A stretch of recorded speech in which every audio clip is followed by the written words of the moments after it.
And as the notes here say, she was a former call girl, a prostitute, a nightclub performer, a daughter of a bear trainer in a circus. And she climbed her way to the top, and when she got there, she has a bit of a real deep conversion. In a certain sense, she's no longer the prostitute that her biographers talk about in her younger days. She is very devout, but she sides on the side of the Monophysites. She's very, and she wants to promote them.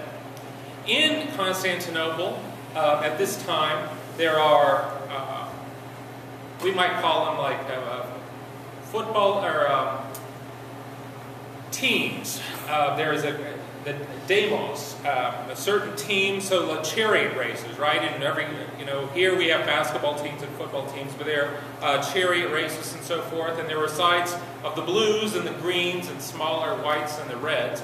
But the blues and the greens were the big ones. And the blues tended to side on everything orthodox, and the greens tended to side on everything that was heretical. And she was a green, so I don't know what is influencing what on this, but she tended to favor the Monophysites part of it. And while her husband is going around trying to reestablish orthodoxy everywhere, in a way that's more intrusive than any of his predecessors, and more heavy-handed, his attempts not only to insist on Chalcedon, but also to wipe out any kind of paganism that's still around, and there were still elements of it here and there in the empire, to wipe it out completely, destroy the temples, to chase off the Nestorians or anyone who has a heterodox Christology or understanding of the divinity of God, of the Trinity.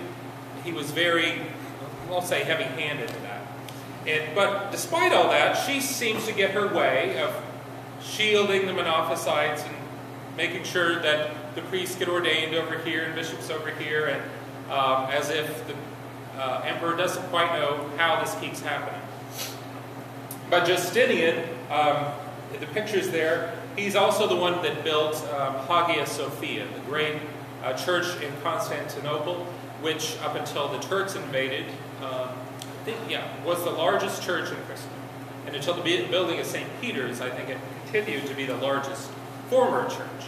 It was used as a mosque until the 1920s, and now I think it's just a museum in Constantinople there. But that picture of the reddish building there, get rid of the minarets at the side that the Turks put up, and that's basically what he built. So the megalomania, everything bigger and better than ever before. And if you look at the map here, the purplish region is what was controlled by Constantinople, by the Eastern Empire when he was named emperor, and he managed through his general Belisarius to recapture all of that that's in the orange. So very ambitious, very successful, although his wife meddled in that as well because the general was too successful, and she was afraid that if the general Belisarius ever came back to Constantinople, her husband would be thrown out, he'd be made emperor. So she got the emperor to put in another general who bollocks the whole thing up and created all kinds of havoc in Italy, which appears a little bit later in some of the ramifications. So in 543, how this ultimately leads to an ecumenical council instead of just a history lesson on Byzantium. Justinian has this theological advisor. There are still these great divisions between the Monophysites and those who follow Chalcedon, right?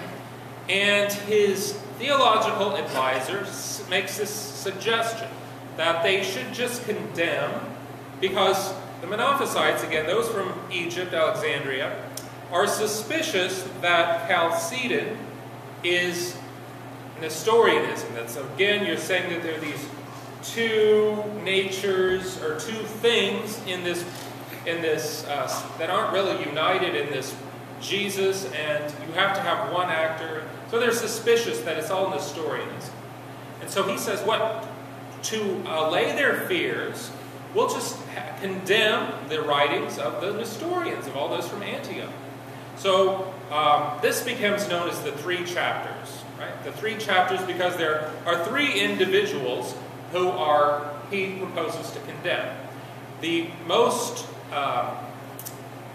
the biggest work is Theodore of Mopsuestia. If you remember back a couple weeks ago when we looked at Ephesus, we looked at the different approaches to Christology, right? And one of the models we put up was Theodore of Mopsuestia. Now he died before Ephesus ever met. There was no definitive teaching on this, and they were scrambling for the word. So in some sense, he's trying to work out the language, right? And his approach is deficient. It is heretical. There are things that don't fit. They're insufficient to explain what we believe. But it was an attempt. So but he's one. So the advisor says condemn him in his person and all of his writings, and then go after Theodoret of Cyrus, who we saw last week again, who was at both Ephesus and at Chalcedon, and he was reconciled at Chalcedon, right?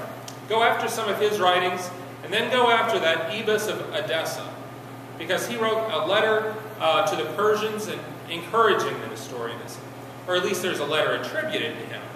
So it says if we go after those three, then those Monophysites down in Egypt and in Palestine and so forth, they'll see that we're not Nestorian because we're rejecting all this, and they'll come back into union. That's the game plan, right? Now, it didn't quite work out that way. But that's the attempt. If we show that we are against what they're against, then they won't be suspicious of us anymore. So the West was much more suspicious of this. They saw this three-chapter approach as a veiled attempt to just reject Chalcedon entirely. That, trying to get around it, another attempt to reject it. So it was viewed kind of suspiciously, hesitantly. And then we get one of the more interesting figures who've ever been Pope, and that is Pope Vigilius. So this is high points in the papacy. This is not one of them. This is one of the low points. Justinian issued a decree condemning the three chapters in 543. And the different Eastern patriarchs said, well, we will decide what we're going to do based on what the Pope in Rome does. And the Pope in Rome at the time was Vigilius.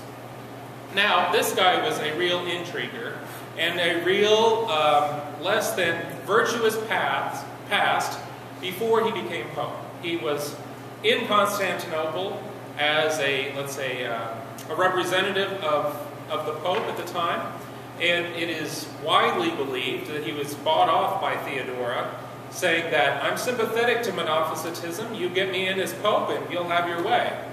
And he sold, and she managed to help get him imposed as Pope in 537. He becomes I think he's the only one who goes from being an anti-Pope to a Pope himself. So remember, if we go back when Belisarius is invading, or is trying to recapture all of Italy, right? The successful general, Theodora sends in, muddles up the works to slow him down because he's having too much success. Well, the people in Italy revolt because of the consequences of all this. The near famine, the taxes, and so forth.